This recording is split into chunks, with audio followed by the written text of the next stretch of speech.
Welcome to the BCBAs Who Build, a podcast powered by Head Start Health for clinicians who believe there's a better way to deliver care in the ABA field. Here we share real stories, resources from BCBAs who have built, scaled, and supported ABA practices firsthand. Whether you're dreaming of starting your own practice or growing the one that you already have, this podcast is for you.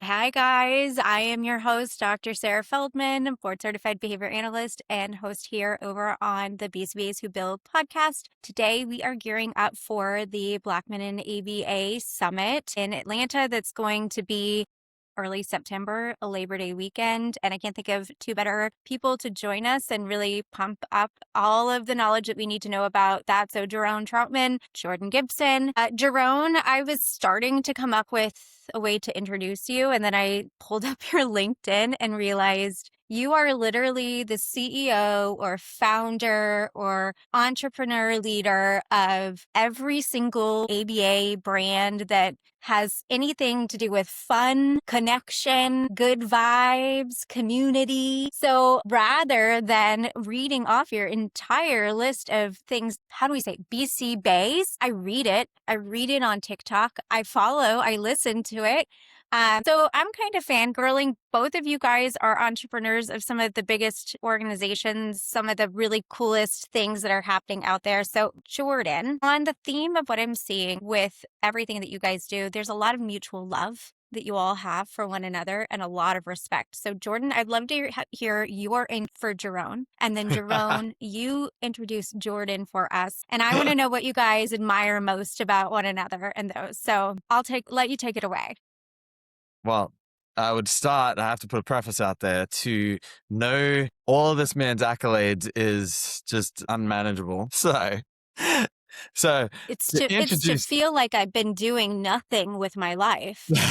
Yeah, it is. That one is true. So I feel you on that one. So going through all of the things that I could say for him, I would boil it down to the most charismatic, intentional, mentor-driven individual in the field that I have met that is leading the field and creating spaces that are inclusive and meaningful for others, while also bringing the enjoyment, entertainment, and personality back to the field, so that way we can get back to being human beings and not just scientists behind a clipboard or a computer screen. That is Jeron Trotman. Oh, that is good. Jeron, how does it feel to have someone say those things about you? Can you receive it? Yeah. But we could add so much more to that. Right. But I think that would take... Look, he's blushing. He's blushing, though. Look at it.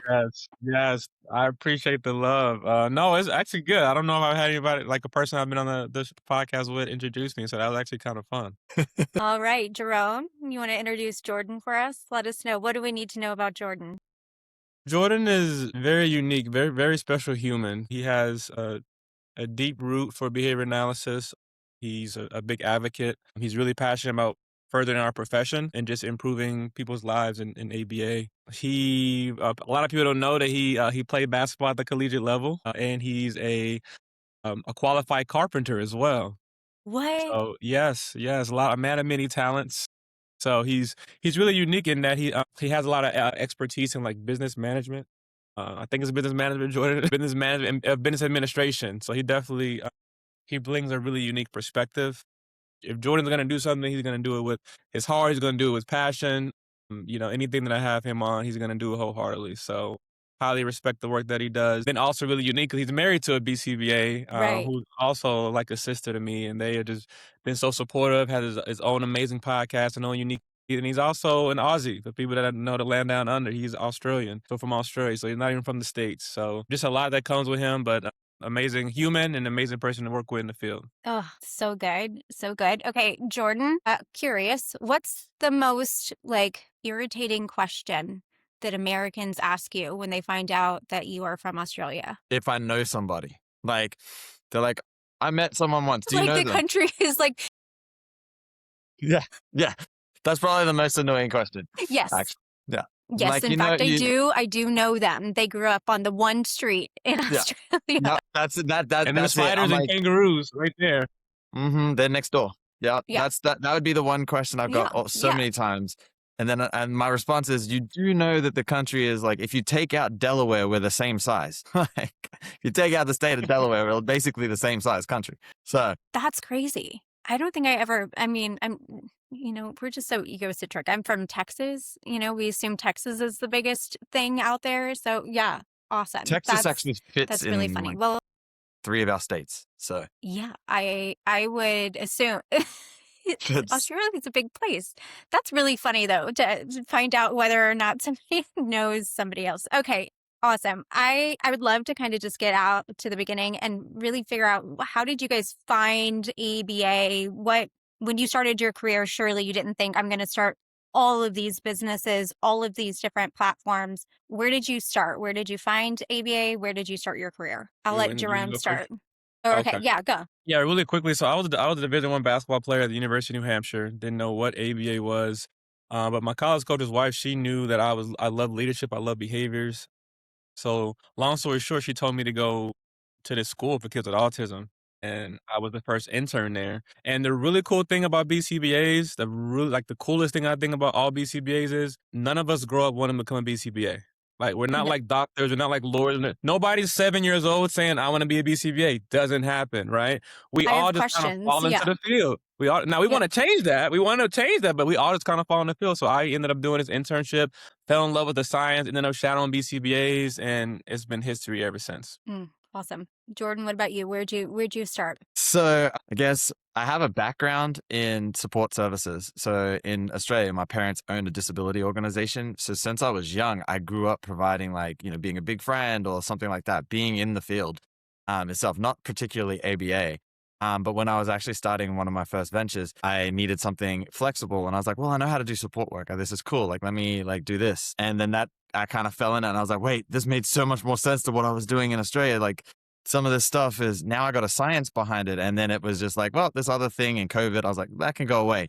Let me just stay in this and no longer do it on the side and just focus on this. And that was kind of my trajectory into it, where it just made so much sense to what I grew up doing. And I saw it as an easier pathway to teach some of the things that I was trying to teach back then, when there wasn't there wasn't a curriculum or the science wasn't used like that. And so when finding this and, talking, it took me 5 years before I even decided yep, okay, I'll get my BCBA.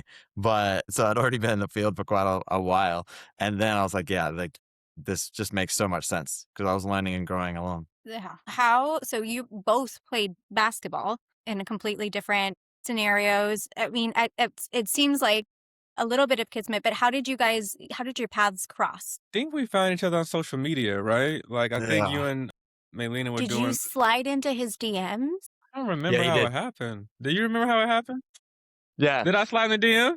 Oh, you did. it wouldn't surprise me. They were doing great work. Like, I love Yeah. watching people that's doing. Jordan knows I'm a community builder, so I love bringing people together. So it would not surprise me if I say, "Yo, what's up? What you doing, man?" Yeah, I think, yeah, Jordan, what's the real story behind it? he slid in. Nah, no, he did message us. You and Kelly, though, messaged us, Mm, my wife and I, yeah. because of ABA Versus, because we had our podcast that was starting to Yes. gain traction, and we were starting to do stuff out on the West Coast. And then, we'd been seeing them online, Right. but then reached out to have a quick meeting. And then it kind of, we just hit the ground running together. We connected, whether it's the history of sports and values and the things that instilled in us from young ages playing sports to what we've grown into now, or it was just, he was a really good salesman. Yeah. We're here now, and the best is history. You are so right. It was versus. So I don't, Sarah. I have another one called ABA Versus, and it's all about Yeah. just community building and fun, and how can we bring culture into it. And I think I saw him and his wife were doing some amazing things. So that is the right story. And then I slid in yo, me and Kelly, we want y'all to be a part of it. And there's been so much alignment that on other projects we've worked on other projects together since, because there's just a lot of alignment and synergy between us. Yeah. It feels like so your careers very much started out helping others, but then as you started to move into your professional career of behavior analysis, both of you have seemed to find ways to build communities. And so I'd love to know a bit more about what were you seeing in the ABA field before, and then what were you looking to solve for? Were you filling a void? What made you think we need to start more places where people can build community? Yeah, I guess I'll start that. For me, it really did start with BMBA. So as I came up in the field, in my grad school courses, I was typically the only black man. My supervisors were all amazing, but they were middle-aged white women, so they really Hmm. couldn't relate to some of the culture things that I was experiencing. And in 2020, the BACB released demographics that showed that less than 2% of all BCBAs are black men. So I was like, you know what? I want to start. And I always kind of grew up in a family where community was really big. Like we always did a lot of Yeah. things together in a really community aspect. So I wanted to build a place where we can kind of bring men together to share resources for opportunities, for mentorship, all that kind of good stuff. And when I saw the impact that BMBA had, I was like, man, community is everything, and it's been a core value for me in my, just kind of coming up. So I've noticed that when people come together and they can share space and they can share ideas and they can have fun and they can build that, so many beautiful things happen. So like community is probably my middle name, even though it's not officially my middle name. So for me, I'm a problem solver. So I like to solve problems. So community for me solves a lot of problems that people do have if they didn't Hmm. have that community. So that's kind of where I am when it stands with just being able to bring people together and forge that community for others. Yeah. Yeah.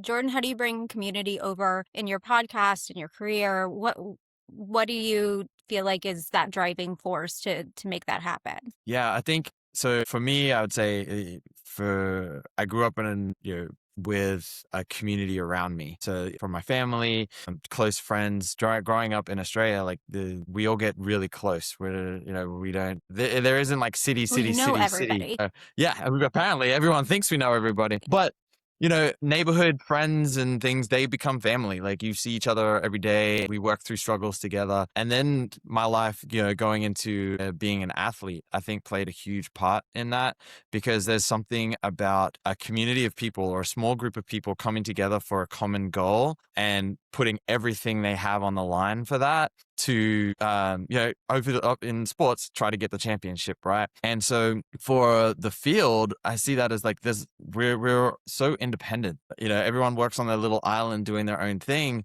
but we'd be so much better if we built a community. So that drive for me really kind of comes from my childhood growing up, but then also being an athlete and having a community around me the whole time, just trying to work together to do something. And then the other one that I would add is I got to give a shout out to my wife for that one, because she is such a heart-driven person that sometimes I'm not. I just go in and problem solve, and sometimes it's not with as much care. It's just like, this is how we solve the problem. Maybe that's a male thing. Maybe that's just me. Not sure. But she's added that component and perspective of the heart behind it all a little bit deeper than what I had. And so she helps build all these communities alongside me. I wonder, is there like a moment for either one of you where you see like, okay, because of the community we've built, there's been an impact? Is there like a specific thing that you picked your head up and you went, wow, like it's serving its purpose? Yeah, I I can have think of a those few. moments all the time, like all the time, when I look up and, whether it's an event that we're doing or something. But I think for me, the first big event was when I think our first meetup or our first conference for BNP. I looked up and I was like, so many people had came back and were saying, this is everything. I felt so isolated. I felt like I had nobody to talk to. And this has given me a safe space to be able to do so. When so many people come up to you and say that, you're like, wow, this is real impact. Like you're changing people's trajectory. So I think for me, probably that first meetup that we had was the big flagship moment for my career. I think for me, I can definitely name a few. But to backtrack on something, Jeron was the first black male BCBA that I ever actually met. So I was like, I've been on BCBA for years. None of them. I was like, okay. So actually, first black BCBA period that I had a chance to meet. So that was a big deal. But I think What did that mean to you? for me, I was just like we exist to start with. So first, One of we us. exist. Yeah. Yeah, there Yeah. is. And then I was like, there was so much, so that just added another level of something that we could talk about.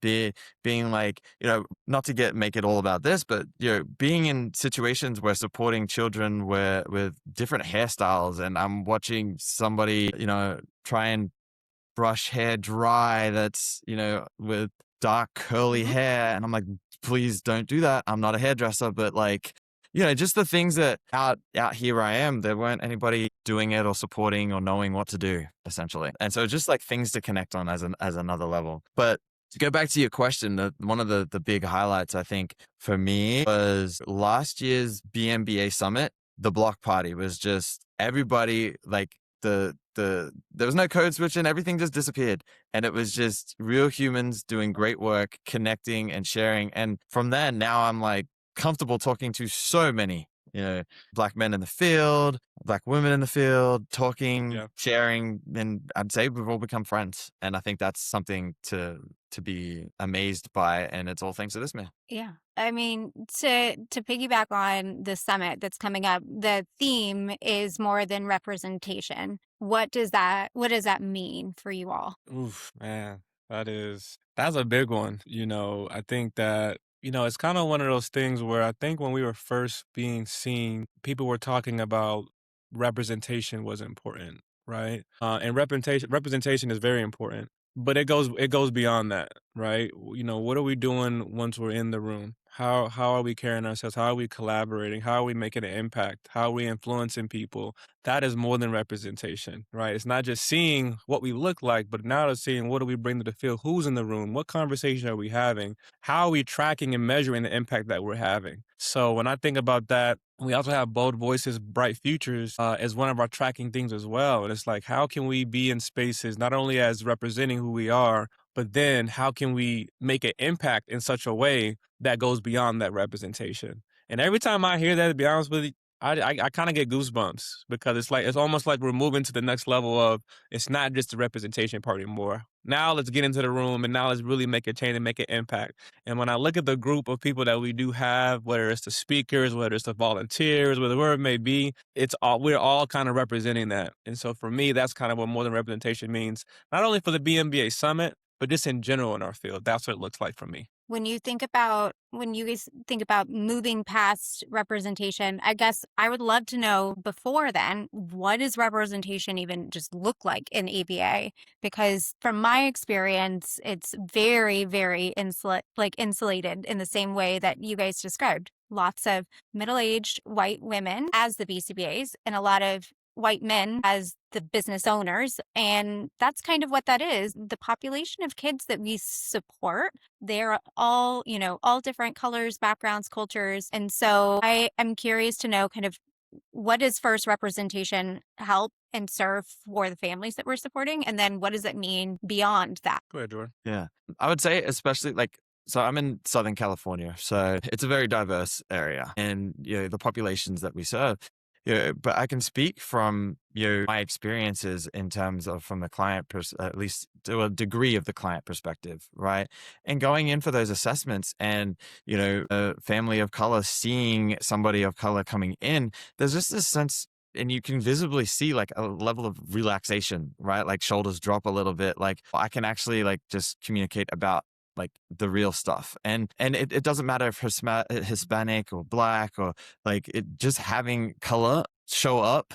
That's one of the biggest things that I have noticed. And then the transparency that comes with that, like, oh no, you understand this, like you get like how someone might look at us. You get the things that we kind of have to do extra. And like, I don't have to go through and explain my culture in as much depth of like why these certain things are important to me. And for that, I am very thankful that I get those opportunities to be able to provide that. But for them, I can also recognize that, no, this is a big deal because maybe your last BCBA wasn't like that at all and wanted to just do the things that they're used to doing on their list of just chalking down and going, yep, we did this, and not actually hearing them. But I don't know if that answers more of the more the representation of the field, or if it answers more of like what the field is actually doing. So yeah, I mean, I guess that goes into another question. And Jeron, of course, if you've got something to add on, curious to know, but what do we need to do as a field? What do we need to stop doing as a field? And what do we need to do more of if we genuinely want to create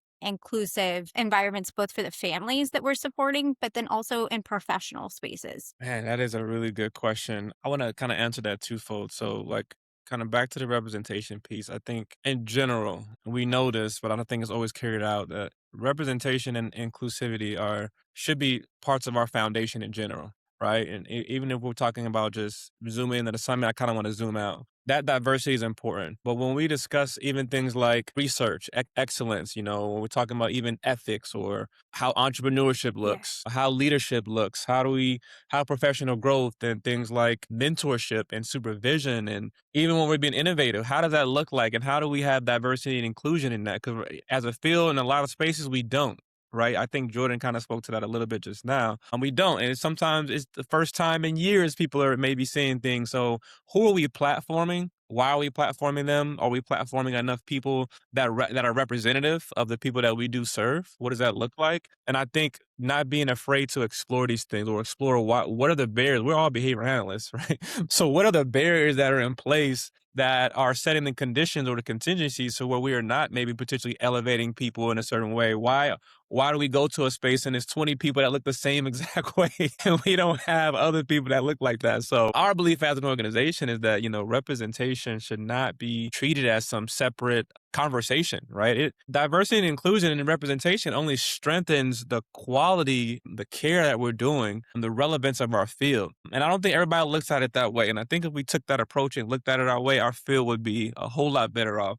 And don't get me wrong, we have made some progress, even from when I first entered the field. So I don't want that to go unnoticed, but we do still have a long way to go. Long way to go. Yeah. It shouldn't be a box just to check, like, oh yeah, we included them. Even if we go back to like Beowulf Risley, like we talk about social significance as it's this, this major arching applied thing, but yet in some of the communities we serve, we don't socially significantly fit in, I guess. And so Right. where's, where does that kind of fall? And you can't make all these decisions about a community or an area that you're serving without including them into that area, like into your decision making. And so, just piggybacking off what Jeron said is like, yeah, it shouldn't be a like afterthought of like, oh yeah, like we're all the same. We need to invite somebody else just to like get their perspective or just to check a box to say that we did it. But it comes down to as a whole, there are a lot of minorities that we serve as BCBAs, and there are a lot of minorities trying to come into the field. We need to support them, and so they can go out and have the same opportunities and provide the same quality of care, if not better, than those that came before them. I think, there's systematic things that are here and that are deep within the BACB, but then also beyond that, just deep within our culture. And so when you were saying about, who are we platforming, that's a really interesting topic because, of course, there's been lots of conversation about that over the past year and a half of so of who's qualified to speak at a conference. And, do they have published work? Did they have the privilege of getting a PhD? Did they have the privilege of coming in contact with a mentor that allowed them to do some research and figure out that maybe we want to do that? And so by even putting that kind of barrier in there, we are moving away from allowing or having, rich and vibrant voices of everyone within our conferences. And so I say that it feels like there's probably a hot take in there that some of you guys that you guys might have about who should be speaking at conferences. Should it be the published authors? Should it be more diverse? What does that look like in your ideal scenario? May I go, Jordan? You got it. Go ahead. So you bring up some really interesting topics because some of those are really hot takes right now. Yeah. And, the conferences is one thing, but I really have been encouraging people, let's look at that. But I also have been looking at things like academia and things like research and like zooming out to like all those areas right now where, there was some controversy surrounding and, I enjoyed some good dialogue if you know me. I love a good back and forth. But looking at, all right, the credibility of somebody who maybe, like for example, take something like AI. AI is crazy right now. People are talking about it left and right? You're not going to have somebody in general who probably has 5 years of experience in AI. It's not going to happen. It's that new. So do we say, oh, because you have been in 2 years, you can't come in and speak about it?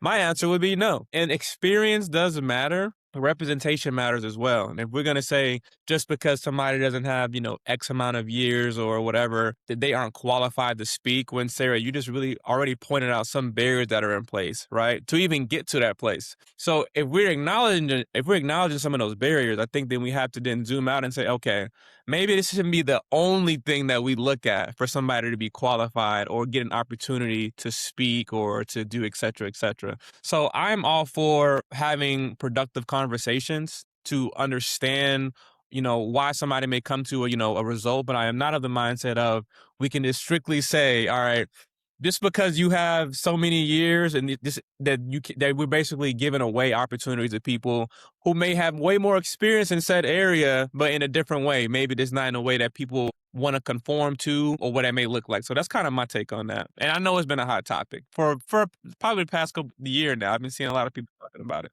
Yeah. Yeah. I mean, I'd have to say the same thing. I think there's realistically, when it comes down to learning, I truly feel that you can learn from anybody, right? Whether it's learn what to do or not to do, right? There's a learning that's going to happen. And Right. I do think that, if we pigeonhole into these certain requirements, we are going to leave out the business owner in a low income area that is providing services, doing great work, but can't afford to go to get their PhD because they'd rather give back to their community, right? That doesn't mean that their experience and what they could share is any less valid than somebody who's written, 3 books, right? And the same 3 books are on the same thing, just an extra paragraph here and there each time, right? Just because you're a third time published Right. author doesn't necessarily mean that you're any different or any better than the person that is giving back to the community and doing that. And I think if we pigeonholed ourselves into only this standard, that would end up happening a lot more, and that would end up hurting the field because we'll end up redoing the same things over and over again. And I do think that some of the talks that we have today that I have seen are already kind of doing that from like the 70s and 80s. They take, some of the early research and they have done it again and, put their stamp on it and said something or just altered the terminology a little bit to make it more modern. So I guess that's just my take in a short version. Good. Okay, awesome. Well, I want to shift over to a big topic, RBTs. We can't live without them. We have to really actually invest in professional development, at least from, a high level requirement. But you guys you've been part of creating not only community for BCBAs, but for RBTs as well. So I'd love to dive in just a bit on that and what this professional organization looked like. How did it start? And then the epic results that you had from. Ooh, I love talking about the backbone of the field. We can't do anything without those BTs, right? No. So yeah, I'm the founder of a BTA, which is the first and only national professional home for RBTs. And before they were even PDUs to be thought of, we did a conference. We did one of the first conferences. I think there was maybe 1 or 2 before, but we did one of the first conferences ever for BTs. And we just wanted to bring them together. What is really crazy is that as BCBAs, we have a lot of community, and as RBTs, you don't. You maybe can go on Reddit and have a conference, but there's no central place you can go to get a mentorship, supervision, community, all those things. So my BTs all the time would be like, hey, you have all these spaces for BC. And we saw so much impact when we brought RBTs together to speak about their experiences. So from BTC, which is a Behavior Technician Conference, we formed BTA. And BTA is absolutely amazing. Shout out to all their iRobot doing the really good things with BTA, because I've been really just blown aback. It's about almost 300,000 RBTs out there. This comparison, when I think it was like maybe 80, something like that, 80,000 BCBAs. So to be able to have a professional home where you can see like-minded people going through the same exact things that you are. Think about, for example, an RBT in the home, right? You may see a BCBA, once, twice a week, maybe max, but you're not being able to have, conversation with other RBTs or anything like that. So we created a space where BTs can get all of that. So you think about mentorship, you think about supervision, you think about community. We even have game nights, stuff like that. We just bring them together to have an absolute phenomenal community. And that's what BTA is about. And I have been blown away by the support that we have, the speakers that we have come in and support it. And actually, in 2 weeks, we're doing an in-person meetup on September 5th, bringing together RBTs as well to learn more about BTA. So if anybody's listening in the greater Atlanta area, it's a free event open to all RBTs, BTs, direct service professionals, ABA students as well. And that's what BTA is about. So we're going to continue to grow, continue to bring these BTs together because we do not do anything without them. They are the backbone of our field. They have an ethics code. They have professional development units now. And the really cool thing about it is a lot of people think that RBTs, all the RBTs, they want to become BCBAs. They don't. Trust me. Some people see BCBA like they don't want that life. It's too stressful for them, or they want to do different things. So some people, they love the profession. They love what they do. They love being direct hands-on, and they want to build community in that way. So that's kind of what BTA is all about. And it's been growing rapidly, and I've just been really appreciative of the community kind of wrapping its arms around BTA and supporting it. I love it. So there's representation there just in general because the whole population of RBTs have had no voice. And we're seeing that too with the strike that's going on right now. And so curious to know what your thoughts are. It's a union for RBTs. Should RBTs unionize? What pros, cons? I'd love to hear. You want me to go? Jordan, you want to hop in?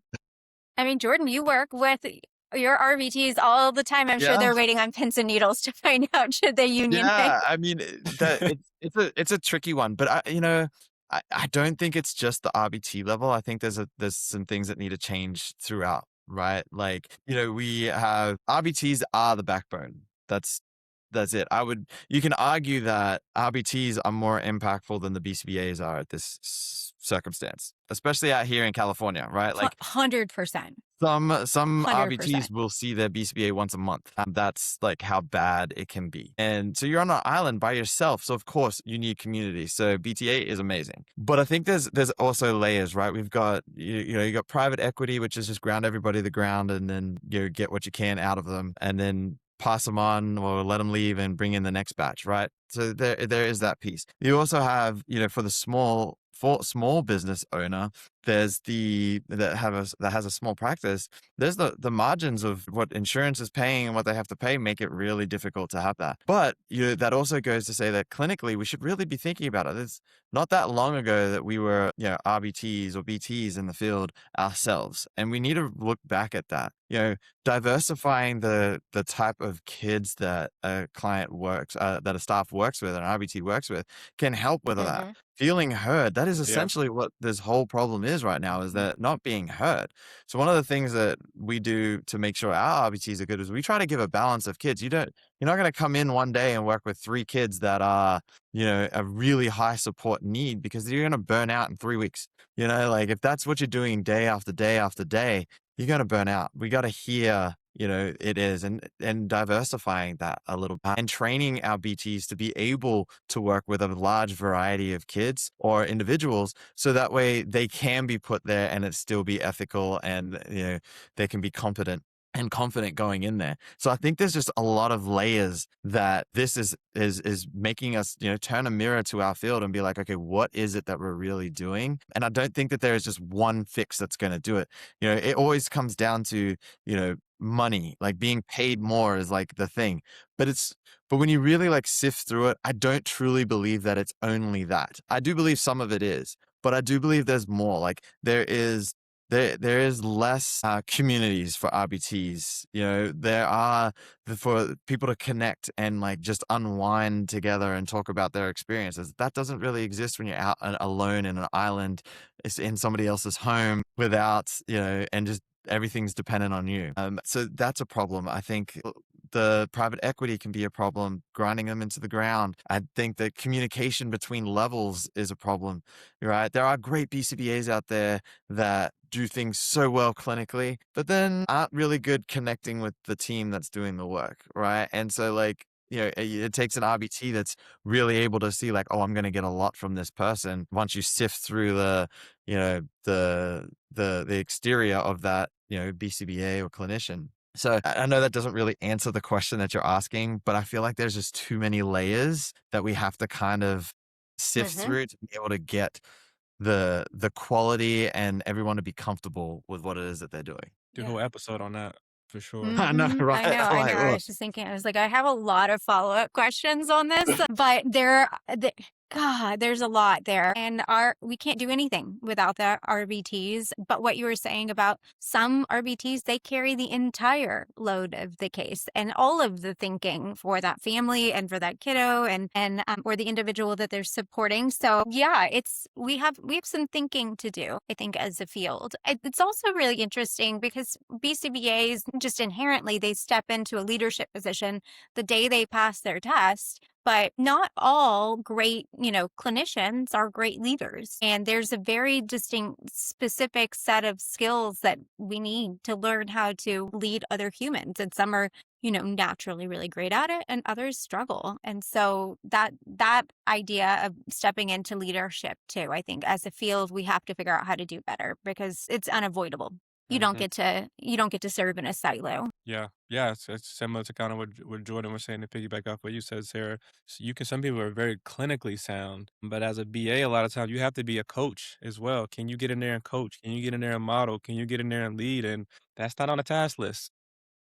You can pass, but it's not on the task list. So when you have a lot of people doing that and there's a lot of those barriers, things break down. Man, it's happening a lot in our field. So to Jordan's point, it's not one answer. We have a lot of work to do. And having conversations like this and putting that in the open is kind of a starting point. Can we even talk about what it is and really just kind of tact what's going on before we even think about what the intervention is? Can we even accept that as a field? Right. And I think some people haven't accepted it yet. hmm hmm Yeah, I think Well, like there'll be a we're point the in which field. you have to.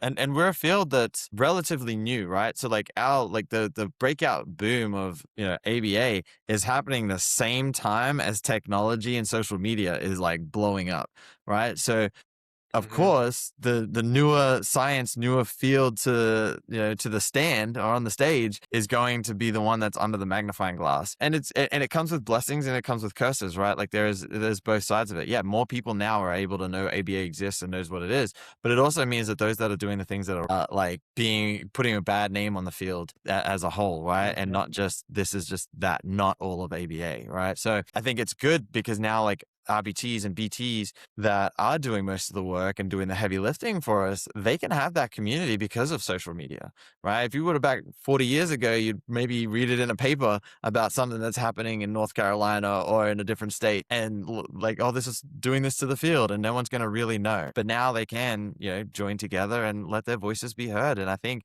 a big part of it is I think it's good, but you have to be open and willing to have those difficult conversations like Jeron was saying, and be able to sit in the ugly to try and find out where the, where the beauty is. Curious to know, as you guys grew into being leaders, what's one thing that maybe you learned about yourself as a leader that you went, maybe I need to improve this in order to be able to show up for my team in the best way? Two things come to mind when you ask that question, Sarah. One is for me the ability to delegate. Delegate is a big one for me because you don't want to burn yourself out so much where you're not available for your team. I think early on I was doing that in my career, and it's something that I still struggle with at times to make sure that I have the capacity to lead. And another thing for me was giving feedback. I think one thing for me that coming from sports, particularly basketball, and Jordan, you may be related to this, is you don't necessarily have to, you don't have to have like bedside manners, if you will. When you're dealing with Just knowing do your it. yeah, when you're dealing with a team and you have to Yeah. know people in certain ways, you have to know how to get people to respond. And Mhm. I think that's also a character of a good leader as well. And that's something that I had to learn early on is can't treat everybody the same either on my team in the way in which so I would say delegation and the way in which I'm giving feedback and receiving feedback too was things that I needed to kind of learn, especially as an early on clinician. Yeah, for me, I would say that one of the things that I learned kind of quick and similar to Jeron in that, like, there's a there's a sense of like sports that kind of sticks in you because you do it for so many years, right? That it kind of sticks. And for me, it was really about empowering and giving the opportunities for those that I am mentoring to find their own confidence, right? Not saving, right? Not jumping in, not saving, and allowing like the coaching to happen naturally so they can feel like their confidence themselves. We do that in sports. That's what a coach does to the players. And I kind of took that and I realized that, it's not all about me just saying like, hey, like you're doing a great job. Let me take you to lunch to like, reward you. It's like some of those more meaningful things that aren't financially driven at all. And just the acknowledgement, just the recognition, just the attempts, just the opportunity to try something and giving that bigger worldview than just the one piece that they're doing right now. Like, hey, this is why. Let's go into detail and let's see if you can figure out how this relates to your real life, and then like we can build from there. So that was one of when making that switch, because it is a hard switch going from a BT to then getting 4 letters, and then you show up and everyone's like, well, now you got to just do all this. So you never told me to do this, or how to do this, right? Yeah. I never had permission. Yeah. Yeah. 100%. Okay, I want to slide over to ABA versus, and I want to learn a little bit more about why. When we first had a conversation, Jeron, Jordan, I said, I don't love going to conferences because I think they're boring and performative. And you both went, well, we have something for that. And so you started with, the Black Men in ABA Summit, how epic, how different it is. But then you also brought up ABA versus, which is made for fun in ABA. So I want to know a bit more about why and what were you looking to fill in the ABA field that maybe was missing? Yeah, I love this question, Sarah. I really was looking around and we just were not having a lot of fun at all. The vibes were not good. We were not having a lot of fun at all. And ABA versus is so important. Well, I'll give you quickly the quick story. So me and Kelly, who Jordan mentioned earlier, who's my business partner in a lot of different things, we saw people weren't having fun. And what we wanted to do is we said, you know what? Why don't we just put everybody in a big Zoom and let's just do it? Like, let's have karaoke, let's joke, let's dance, let's joke on it. Like, we just said, let's just have fun. Yeah. And so we did it. We had hundreds of people showed up, and people were just like, wow, when are we doing that again? Like, what does that look like? And we just all thought it was going to be a one-off. And so we said, you know what? Our field really, really needs this. So we formed ABA Versus, and ABA Versus is so important to the field because we need spaces where professionals can genuinely build relationships beyond conferences and job titles and social media. There's so many opportunities to earn CEUs, but there's not enough opportunities for people to just relax, connect, and celebrate and experience the culture of ABA in a community together. And that's what Versus is all about. So with Versus, we bring professionals together from different backgrounds, different roles, and we really kind of just get in and we create a space that's really welcoming. And if you know anybody, and Jordan's on our team too, a lot of us are energetic, we're open, we're authentic, and I think people really love that. So we create a lot of experiences for people to have a good time, both in person and virtual. So, and in that space, you'll find everything. You'll find friendship, you'll find mentors, you'll discover new career opportunities. So many people have grown from Versus. You'll build those relationships. So that's what is coming. And the larger picture for Versus is for us to become the premier networking and experience space in ABA, maybe even the behavioral health community. But our roots are always going to be in ABA. So it's really a space for professionals to connect. And so when you see ABA Versus in the building, that's what you're going to see. We really create those spaces. And Jordan's one of our hosts, so he's part of building that ecosystem as well. Yeah. What does the event look like, Jordan? You're going to see a lot of teeth. There's a lot of people smiling and having a good time. Yeah, I mean, it's real. But, to piggyback off what Jeron's saying, like if you go to a conference, you go with people that you know, right? Which keeps you just isolated. The other part to that too is like the most events or the most fun that typically is happening is coming from somebody that's trying to sell you something and they're inviting you to dinner. Right. They're trying to get you to use their new platform, or they're trying to get you to like on board with them or something like that. They're like, we'll take you to dinner.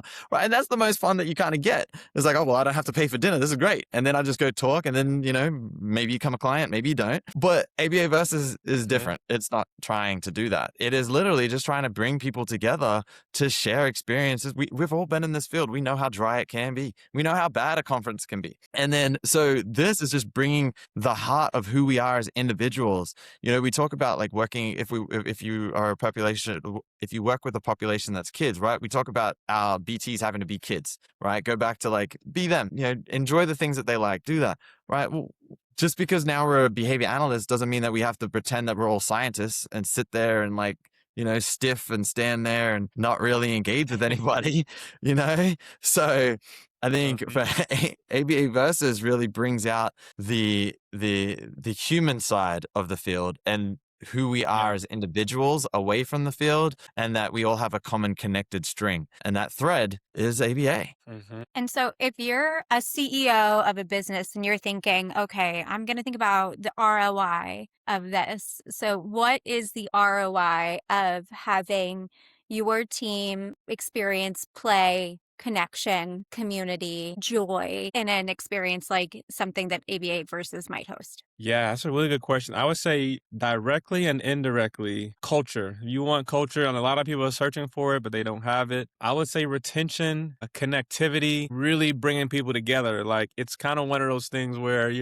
some people have those events, like they may get people together at like a Top Golf or something like that, and it's really dry, and they say, okay, we're bringing our employees together, and it's just, they don't know how to do it, right? So bringing on ABA Versus, we do it in a very intentional way. You talk about intentional networking, intentional celebration, people being seen. That is one of those things that I think where people are looking for as a business, but they don't know how to create it. So we create that space and experiences for you. So I would say all of those things, if you're looking for as a business owner, which a lot of people do value, they just don't know how to create those experiences. And that's where ABA Versus comes in. Right. Okay, awesome. You guys, we're going to switch over. We're going to do a very quick game of ABA after hours. This is rapid fire. So shake it off. Get ready to answer as fast as you can. Yes, Jeron, your hair is just like flowing in the wind with that. That's great. I love that. Love that for you. All of it. Okay, cool. All right. I am going to just say a phrase. You guys answer. Let's go Jordan, Jeron first, just so we're not playing who's on first here. So best leadership green flag, Jordan. Communicate clearly. Jeron. I would say modeling, be able to model what you're speaking about. There's no time for man. This is rapid fire. Sorry. I'm like internally, I'm like, yeah, that's really good. Okay. Most pretentious and overrated ABA buzzword. Am I? Me, right? Yeah. I know. I just did it too. Bad model. Man, I don't even know if I have an answer for that one, honestly. My God. Jeron. I'll go. Compassionate care. Yeah, like you're not going to be compassionate. Okay. Yeah. That's a good one. I can't even follow that. All right. That's a good one. Okay. One thing every RBT deserves from a supervisor. Conversation and support. Transparency. Networking. Necessary or exhausting? Beyond necessary. Beyond necessary. Okay. A conference session or conference hallway conversation?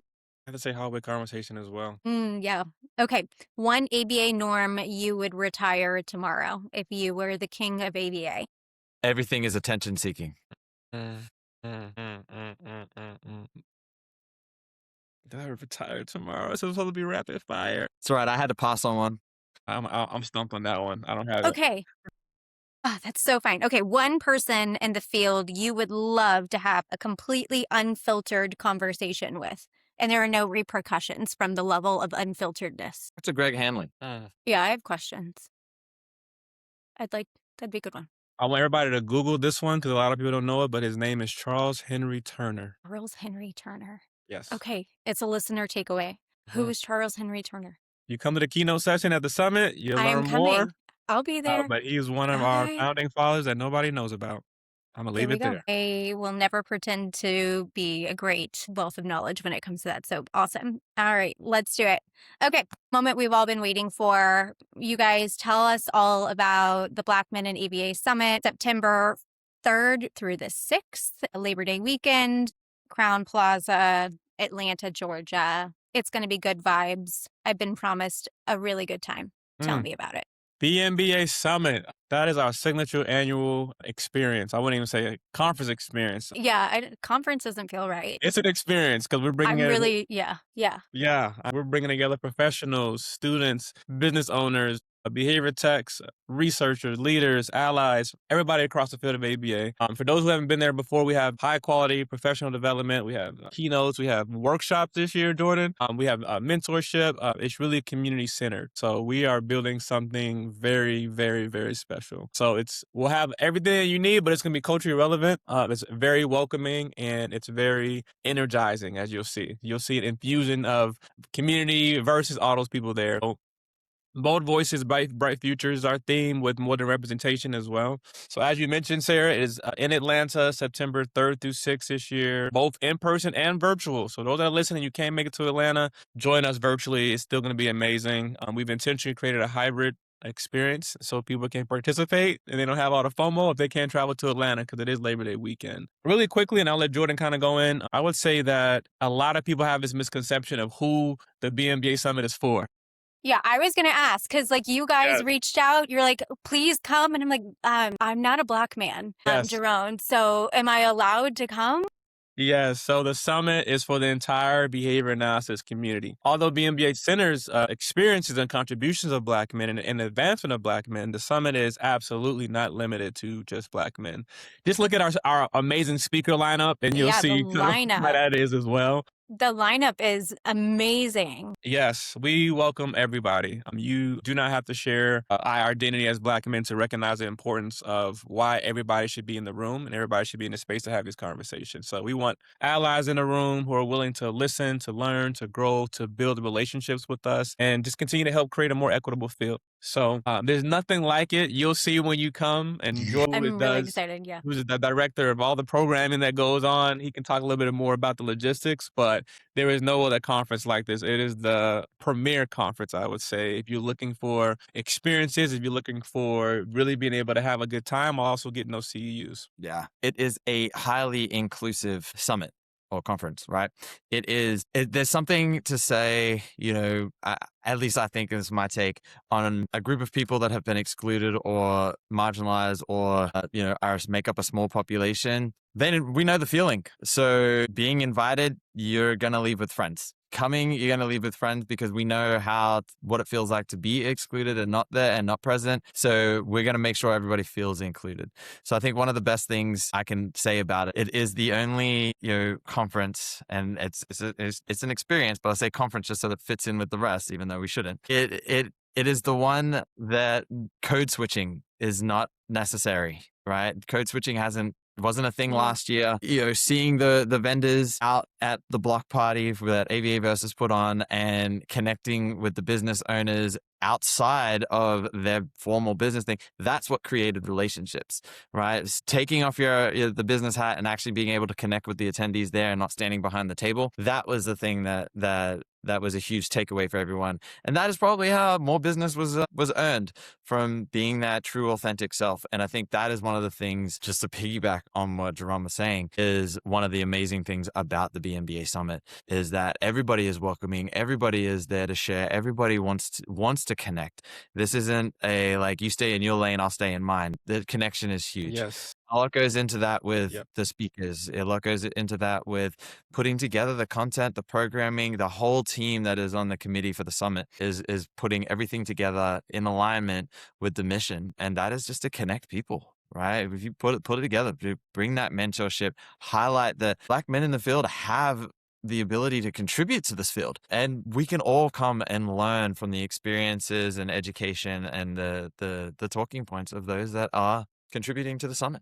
Yeah, right. Excellent points, Jordan. I think the last thing I'll say is people aren't coming to the summit for CEUs either. Like, we have 20 plus CEUs. It's great. We have a PDU this year. Like, nobody's coming for the CEUs, even though we're going to get those. We're going to get our ethics. We're going to have amazing. We have people like, AJ is going to be there, and Jordan's going to be doing a session with John Bailey. Linda LeBlanc will be there. Anthony Bruno. Like, there'll be so many phenomenal people and allies and all.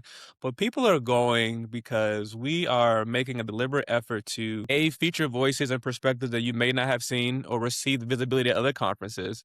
And B, there is no other conference in the space that does networking like us, to Jordan's point. There is. So we have 5 different events post-conference. So every day you have something. We have things from a basketball tournament to an outdoor block party to a upscale wine tasting event to a phenomenal brunch. There's nothing like it. So when you come, Sarah, you have to experience pretty much everything. It's going to be me and Monique. We're both going to be there. When you guys come, you just Yeah. be prepared for the experience and the entire experience. And I have to give a shout out really quickly to my entire summit team, including Jordan, who's on here now, that does the programming, people that are looking for sponsors, people that are doing all of our operations. Like, we have an amazing team that works hard. We are small but mighty that works really hard. And this would not be possible without all the work that goes into the team. So I'm really excited. Looking forward to welcoming everybody in Atlanta. And Sarah, you have to let us know what your thoughts are. And thank you for giving us a platform to even talk about this. So we're really appreciative. Thank you. Yeah, maybe you'll have to do it again after the summit. Yeah, no, we could do a retrospect of what did I think it was going to be and what was it? It's I was very blunt. I said I don't love going to conferences. I can learn. I love learning. That's great. I always feel like I am just a fly on the wall outside, not quite sure. Everybody kind of seems to have their groups of people that they love. And so I mean, I won't be shy. The last conference that I went to, I went back to my room for most of the time after in between because I didn't know anybody and it's weird. And we feel very kind of stuck in this professional suit that we wear as behavior analysts, and we take ourselves so seriously. And it is just, it's not healthy as a human, but also it's exhausting. And so having the conversation with you guys has really been just, it's eye-opening, it's enlightening, it is energizing. I'm really excited to see this conference in action, and you have some people participating in it that I just deeply, deeply admire. So I'm really excited. One of the things we do at the end of every podcast is we give a permission slip. So we've already kind of talked about some really amazing, different, big, heavy hitting topics: connection, inclusion, moving past all of that. What does representation actually mean? The way to bring joy to your practice and meet people and get outside your comfort zone. So I would love for you both to just leave our listeners with a permission slip for them to take forward from this conversation as they journey back into their ABA career. What would you like to give that person permission to do? I'm going to start, Jordan. I would love to give anybody who's listening to this podcast right now permission to just do it. You don't have to wait. If you see a problem, jump in and solve that problem. You have permission to lead. You don't need anybody's approval. You don't need anybody telling you, what the time is. You can do it on your own terms and when you want to do it. So you have permission to do that and to create spaces and to create opportunities if they're not there. When I looked around early on in my career, I didn't see any of these spaces. And this was just 5 years ago. None of these were created already, which means that there's a lot of opportunities for other people to create space, for a community, for support. So don't wait. Don't wait to lead. Don't wait to create the opportunity. So I'm giving you permission. If you're thinking about doing something, whether it's a business, whether it's a conversation, whatever it may be, go ahead and do that today. Mine, other than permission to go to the summit, that's hard to follow. Other than permission to go to the summit, it is, I would say, I give you permission to be vulnerable, right? Not just your hard surface and exterior behavior analyst, but be vulnerable, because when you're vulnerable, you'll be able to make those connections that you need to be able to make a meaningful change or meaningful difference and to burn less of our RBTs. Don't get to that leadership role and be like, "Gah!"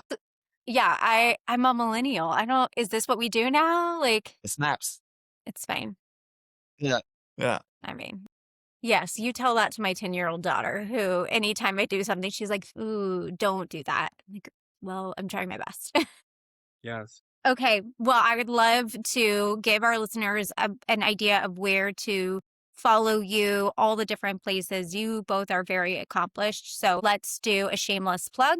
Where would you like people to follow you, reach out to you? My personal, you can find me on LinkedIn. Just type in Jeron Trotman. All of my organizations will come up. I'm on Instagram. I'm on Facebook. You can email me at president@bmbnetwork.org. I answer my emails in about 72 hours. But you can find me on LinkedIn. LinkedIn is probably the quickest way to get to me.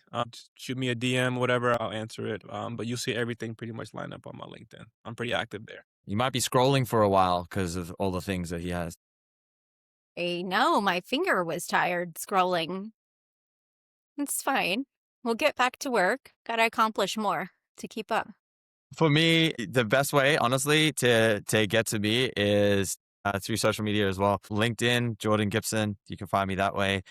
But the board certified BAs podcast on social media and Instagram and even LinkedIn is probably the faster one, because I check that one before my personal usually. So that's just the DHE open parentheses BA and then ES close parentheses. So board certified BAs. We'll put it in the show notes. We'll put That's it in all the right. show notes. Oh, really, really, really quickly, Sarah, before we go, I just wanted to, and by the way, really quickly, shameless plug again. If you're not following the BCBAs podcast, follow it. Great podcast, by the way. I just wanted to give you a quick shout out. Sarah, I don't know if we're over time now, and just There are you no providing- rules here. Okay, perfect. Thank you for your support for the summit. I know you are a supporter and a partner this year, so we're really looking forward to you being there. But then just being able to, even Jordan spoke about the vulnerability just now, being able to be vulnerable with us in this conversation. Sometimes these conversations can be uncomfortable with people. So you just kind of being here with us, asking the questions, being willing to listen and learn and grow. Just want to give you a shout out. So thank you for doing that and creating, allowing us to be on here and to talk about the things that we're doing. So thank you. Well, it's been a pleasure, guys. Thank you so much. You've been listening to the BCBAs Who Build podcast powered by Head Start Health. New episodes drop every second and fourth Thursday of the month. And as always, you can listen on Spotify and Apple Music to stay connected and hear more conversations around ethical care, leadership, and what it takes to build a better future in ABA.